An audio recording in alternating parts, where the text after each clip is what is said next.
Hello once again, Mel Bustler, Rob Crone. It's another football Friday night, and why don't we begin with the team here in the city, Watertown, 2-1 Watertown, visiting Fulton, coming off a win over Fowler this past week. Yeah, and it was a good win. Watertown scored 22 unanswered points to come away with the win, and John Flowers playing good at quarterback for the Cyclones. Yeah, and you know, it was nice to see, I guess the team shook hands at the midfield. Especially after what happened last year. Right, yeah. so, you know, that's in the rearview mirror now. And it's in Watertown all of a sudden 2-1 after that opening season loss to Horseheads, 55-0. Cyclones been playing some great football as of late. Yeah, and they've had to play on the road the first 4 weeks of the season. I believe that was built into the schedule because of the new turf going in at the high school. They wanted to make sure it'd be ready for the team to have their season opener on it. So Watertown road warriors for the first month of the season, but then they'll have a lot of home games. So starting out 2-1, it looks like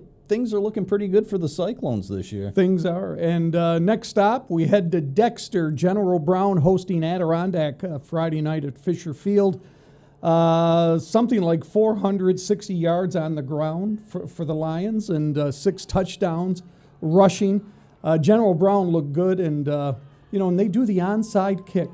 And they have a lot of success with it. It's unbelievable. But once again, Doug Black's got him playing well. Yeah, he does. And this game got close at the end. It ended up 50-48 with General Brown holding on to win. But the Lions undefeated and looking good once again this year. Their perennial powers always in the mix to make it to the Dome for the sectional championship game. No different this year.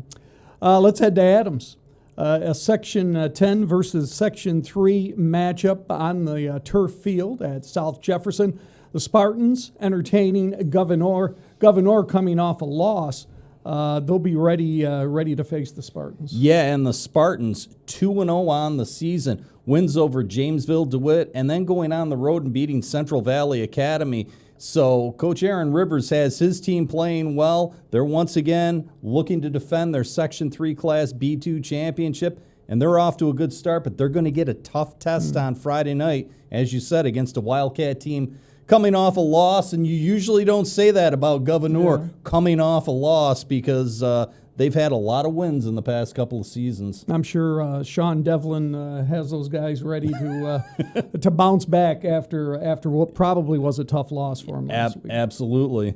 Alrighty, coming up next, how about Beaver River traveling to Oswego, and Cade Schneider passing the ball well for the Beavers, and your thoughts about how they've played so far.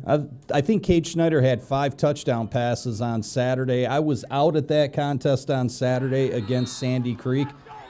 Last week, I said Sandy Creek probably going to come out on top, and the Beavers, they heard that. And Coach Matt Leindecker sent me a text, said, "We heard you." And I'll tell you what, they have figured out things on the offensive side of the ball. Cade Schneider looked great. They were down early in this one, but they came back and I believe scored the final points of that contest to come away with a big win. So Beaver River looking good. Going on the road against Oswego, not making any predictions this week.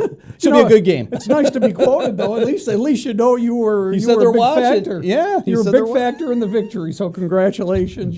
Billboard material. You should have got the game ball. That's unbelievable. No, I'm not saying anything anymore. I tell you what, we talked about the Carthage Indian River matchup last week. Something comparable to that coming up this week. The way the teams are playing so far, that's Potsdam taking on OFA. Big Section 10 battle. Yeah, Potsdam and OFA should be a great game. We talked about Ian Van Wagner last week. You know, he's one of the good ones up there. And OFA, always a good squad this year, no different. And, you know, this should be a very close contest by the way things look. Lowville, after scoring just 2 points the first week of the season, have been on a roll since then. The Red Raiders will be on the road this Saturday at Holland Patton. Your thoughts about that? And that should be a tough contest as well. Lowville playing much better. You know, last year they had the quarterback, they had the running back, they had some things to figure out in the offseason. They're rolling right along, and Lowville, you know, playing good football as well this year. Also coming up, we've got Sandy Creek visiting Pulaski on Saturday and St. Lawrence Central hosting Malone. 8-man football. Thousand Islands will be the site this coming Friday night for a game. They'll be taking on Tupper Lake. Your thoughts about that? Tupper Lake and Thousand Islands. 8-man football is great to watch. They move the lines in, and there's usually a lot of scoring. But, Thousand Islands in the first week of the season, they won 26-20 over South Louis. So that was kind of a defensive struggle. Thousand Islands playing good football, so is Tupper Lake. I think this should be a good matchup as well. South Louis will be on the road coming up this weekend, too, against Utica Notre Dame. Your thoughts about that? Another good contest there. It's always tough to go on the road and win, but we'll see what happens with the Falcons.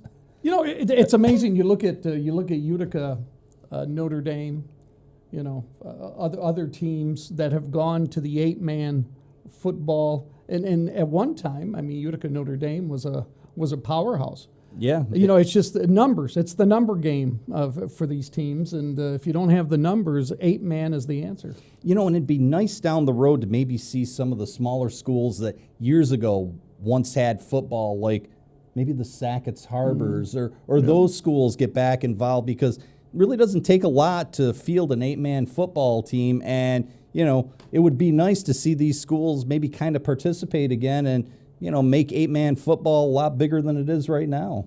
Yeah, let's talk college a little bit. St. Lawrence has a bye this week. Last Friday night, you and I steaming in the newsroom as we're watching Syracuse lose to Stanford on a last-second field goal.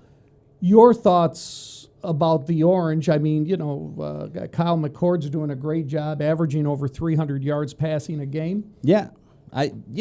Syracuse is playing well. Just a couple of costly turnovers. The one pick six that McCord had was probably the difference in that game. Syracuse showed resiliency, bounced back, took the lead. But as you and I were saying when Syracuse took the lead, they left too much time on the clock. And Stanford marched downfield, kicked the game-winning field goal. And, Syracuse 2-1 on the season. But, they've got a couple of tough games. Well, Holy Cross, you never know. Should win. You should win. Yeah. Interesting story about UNLV, and I don't know if you've seen this or not. UNLV's starting quarterback has left the program. Oh, wow. Because of unfulfilled commitments by UNLV, which Pete Thamel is reporting not being paid what he was promised, and he was the former starting quarterback at Holy Cross. So that's interesting. That's, by the way, a high noon kickoff on Saturday at the JMA Wireless Dome. Syracuse should bounce back, but then they're on the road for the next few games. I think their next home game's not until the first part of November. Yeah. So it'll be interesting to see how the Orange bounce back from the loss. That's one that they should have had. And I think the game on the road, the first one, is at UNLV, and it's at the stadium where the Las Vegas Raiders play. So a lot of hype around that game. Should be a good game, and it should be made more interesting by UNLV's starting quarterback, leaving the program. So they'll have some unanswered questions there. Yeah. Well, we'll have plenty of highlights coming your way of all the Friday and Saturday action here on 7 News. So check it out.